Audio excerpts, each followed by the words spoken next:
Para po sa mga naghahanap ng mga gulay na literal na fresh from the farm, bentang-benta ang mga urban farm. Meron pong ganyan sa BGC sa Taguig kung saan pwede kang magrenta ng lupa na pwedeng taniman ng gulay. Saksi, si Jamie Santos. Sa gitna ng nagtataas ang gusali ng BGC Taguig, umusbong ang urban farm na tinatawag na BGC Community Garden. Samot-saring gulay ang makikita rito. Iba't ibang klase ng lettuce, okra at kamatis. Meron ding herbs and spices. Sinimulan ni Louie Gutierrez ang urban farm para masagip ang mga nawalan ng trabaho dahil sa pandemya. Initially, yung aking intention was for my family. And then, para sa mga empleyado ko na nawalan ng trabaho ng pandemic. And then, you look at it as a bigger purpose right now na nakakatulong pala sa community and in the city, no? Bukas sa publiko ang urban farm, libre at walang entrance fee. Kung interesadong magtanim, pwede kang matuto rito.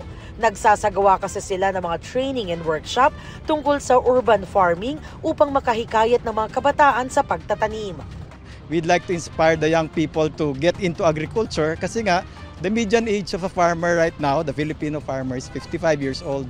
So imagine in 10 years kung wala tayong gagawin, baka wala na tayong kakainin, puro imported na lang.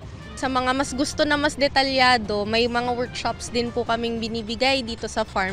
Yun naman po is merong small donation po na napupunta sa organization para may pambili kami ng mga seeds, tsaka pang support din po sa farmers na nagme-maintain.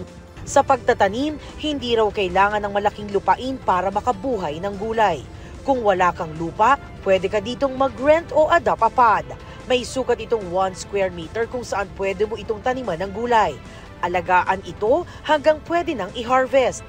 May area po kami doon, select number of pods that we rent out as part of our income generating activities to support the farm. And ang ginagawa po namin is guided planting po siya. Huwag raw mag-alala kung sa tingin mo wala kang green thumb. Kailangan mo lang ng kaalaman, interes, tiyaga at pasensya. Pwede ka rin bumili dito ng freshly harvested veggies. So ito, pwede siyang kainin, ihalo sa mga salad. Yes. Bukas ng 6 a.m. to 6 p.m. ang Urban Farm. Para sa GMA Integrated News, Jamie Santos ang inyong saksi.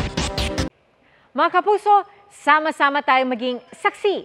Mag-subscribe sa GMA Integrated News sa YouTube at para sa mga kapuso abroad, samahan niyo kami sa GMA Pinoy TV at sa www.gmanews.tv.